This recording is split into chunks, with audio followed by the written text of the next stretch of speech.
Hello friends, പുതിയൊരു വീഡിയോയിലേക്ക് എല്ലാവർക്കും സ്വാഗതം.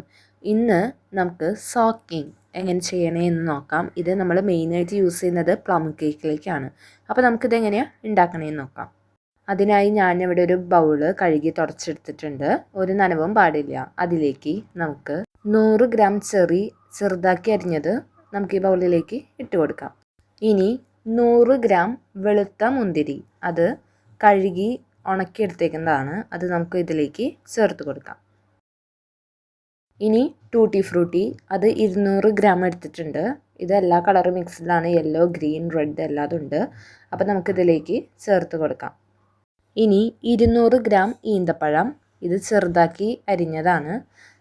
ഇതിലേക്ക് എടുക്കുമ്പോൾ ഡ്രൈ ആയിട്ടുള്ള ഈന്തപ്പഴം എടുക്കുന്നതായിരിക്കും കുറച്ചും കൂടെ ബെറ്റർ. അപ്പോൾ നമുക്കിതിലേക്ക് ചേർത്ത് കൊടുക്കാം. അടുത്തത് കറുത്ത മുന്തിരി, ഇത് 250 ഗ്രാം എടുത്തിട്ടുണ്ട്. ഇതാണ് പ്ലമ്മിലെ ഹൈലൈറ്റ് ആയിട്ട് നിൽക്കേണ്ട ഒരു ഇൻഗ്രീഡിയൻറ്റ്. അപ്പോൾ ഇത് നല്ലതുപോലെ കഴുകി ഉണക്കി എടുത്തിട്ടുണ്ട്. അത് നമുക്കിതിലേക്ക് ചേർത്ത് കൊടുക്കാം. കുരുമില്ലാത്ത ബ്ലാക്ക് റസിൻ വേണം എടുക്കാൻ.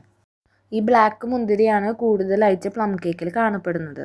ഇനി 50 ഗ്രാം ഓറഞ്ച് സെസ്റ്റ്, ഇത് ഓറഞ്ചിൻ്റെ തൊലി വിളയിച്ചതാണ്. ഇത് കടയിൽ നിന്ന് വാങ്ങിക്കാൻ കിട്ടും. അപ്പോൾ ഇത് 50 ഗ്രാം നമുക്കിതിലേക്ക് ഇട്ട് കൊടുക്കാം. ഇനി പൈനാപ്പിൾ ജാം, നിങ്ങൾക്ക് ഏത് ജാം വേണമെങ്കിലും യൂസ് ചെയ്യാം. മിക്സഡ് ഫ്രൂട്ട് ജാം അതിൽ യൂസ് ചെയ്യാം. അപ്പോൾ ഞാൻ ഇതിൽ ഒരു 2 ടേബിൾ സ്പൂൺ ഇടുന്നുണ്ട്. ഇതില്ലെങ്കിലും കുഴപ്പമില്ല കേട്ടോ, ഓപ്ഷണലാണ്. ഇനി 1 സ്പൂൺ വെച്ച് ഇത് നല്ലതുപോലെ ഇളക്കി കൊടുക്കാം. ഇത്ര അല്ല ഇൻഗ്രീഡിയൻറ്റ്, ഇനിയും ഉണ്ട്. അത് ഞാൻ വഴിയെ കാണിക്കാം. വീട്ടിൽ വെറുതെ ഒക്കെ ഇരിക്കുമ്പോൾ ഇതുപോലെ കുറച്ച് ഫ്രൂട്ട്സൊക്കെ വാങ്ങിച്ചിട്ട്, ഈ ഡ്രൈ ഫ്രൂട്ട്സൊക്കെ വാങ്ങിച്ചിട്ട് ഇതുപോലെ സോക്ക് ചെയ്ത് എടുത്ത് വയ്ക്കുക. നിങ്ങൾക്ക് 2 വർഷം വേണമെങ്കിലും ഇരിക്കും. അപ്പോൾ നിങ്ങൾക്ക് എപ്പോഴൊക്കെ പ്ലം കേക്ക് ഉണ്ടാക്കാൻ തോന്നുകയാണെങ്കിലും ഈ സോക്ക് ചെയ്ത സാധനം എടുത്തിട്ടാൽ മതിയല്ലോ. ഇതിപ്പോൾ ദേ നല്ലതുപോലെ മിക്സായിട്ട് വന്നിട്ടുണ്ട്. ഇനി ഇതിലേക്ക് ആവശ്യമായിട്ടുള്ളതാണ് തേൻ ഓപ്ഷണലാണ്. നിങ്ങളുടെ കയ്യിൽ ഉണ്ടെങ്കിൽ മാത്രം ഇട്ടാൽ മതി. എൻ്റെ കയ്യിൽ ഇപ്പോൾ ഉള്ളതുകൊണ്ട് ഞാനിവിടെ തേൻ്റെ ഇത്ര ഇടുന്നുണ്ട്. ഇഷ്ടമുള്ളവർക്ക് ഇട്ടാൽ മതി കേട്ടോ. ഇനി ഇത് നല്ലതുപോലെ മിക്സ് ചെയ്ത് കൊടുക്കാം. ഇതും കൂടെ പോരാ, ഇനിയും ഉണ്ട് ഒരു ഇൻഗ്രീഡിയൻറ്റ്. ആ ലാസ്റ്റ് ഇൻഗ്രീഡിയൻറ്റ് എല്ലാവർക്കും അറിയായിരിക്കും. അതിലാണ് ഈ സോക്കിങ്ങിൻ്റെ എല്ലാം ഇരിക്കണേ. അപ്പോൾ നമുക്ക് ഒരു ജാർ എടുത്തിട്ടുണ്ട്. ആ ജാറ് നല്ലതുപോലെ കഴുകി ഉണക്കിയെടുത്തേക്കുന്നതാണ്. അതിൽ വെള്ളത്തിൻ്റെ ഒരു അംശം പോലും പാടില്ല കേട്ടോ. അപ്പോൾ നമ്മളൊരു അത്യാവശ്യം വലുപ്പമുള്ളൊരു ജാർ എടുത്തിട്ടുണ്ട്. അതിലേക്ക് ഈ സോക്ക് ചെയ്ത് വെച്ചിരിക്കുന്ന ഈ ഡ്രൈ ഫ്രൂട്ട്സ് എല്ലാം കൂടി നമുക്ക് അതിലേക്ക് ഇട്ട് കൊടുക്കാം. ചില്ലിൻ്റെ ജാർ എടുക്കാൻ ശ്രമിക്കുക എല്ലാവരും, കാരണം അതാണ് കുറച്ചും കൂടെ നല്ലത്. ഈ പ്ലാസ്റ്റിക്കിലൊക്കെ ഇടുന്നേക്കാളും ഭേദം ഈ ചില്ലിലൊക്കെ ഇട്ട് വെക്കുന്നത്. ഇനി ഈ ജാറിൻ്റെ മുക്കാൽ ഭാഗം നിറച്ചാൽ മതി, കാരണം നമുക്കിത് അല്ലെങ്കിൽ കുലുക്കാൻ പറ്റില്ല. അതിന് എപ്പോഴും നമ്മൾ ഇതിൻ്റെ മുക്കാൽ ഭാഗം നിറയ്ക്കുക, ഫുള്ളായിട്ട് ഇട്ട് കൊടുക്കരുത്. അപ്പോൾ എല്ലാവരും പറഞ്ഞ പോലെ നമ്മുടെ ലാസ്റ്റ് ഇൻഗ്രീഡിയൻ്റ് ആണ് നമ്മുടെ റം.